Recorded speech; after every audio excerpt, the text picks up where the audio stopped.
marites naman ako sa inyo. Ang aming kapitbahay, ang bagong kapitbahay namin, maganda yung bahay nila. Oh, may swimming pool. At saka yung isa bahayan namin, yung brown.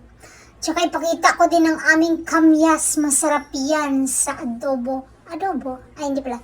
Sa sinigang at saka paksiw na isda. Masarap yan. Magtagalog daw ako kasi yung iba nanonood, nagrereklamo.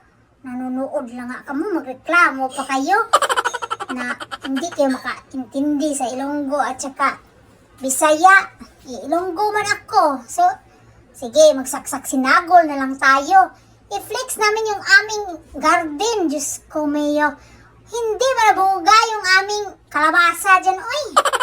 Pero napakinabangan namin yung aming kamatis at saka sweet potato. Kamuti ba? Ang ubos sa kamuti, pwede na naman ginasagol na muna sa or ginahalo namin yan sa munggo. Alami na kayo. Sarap na kayo.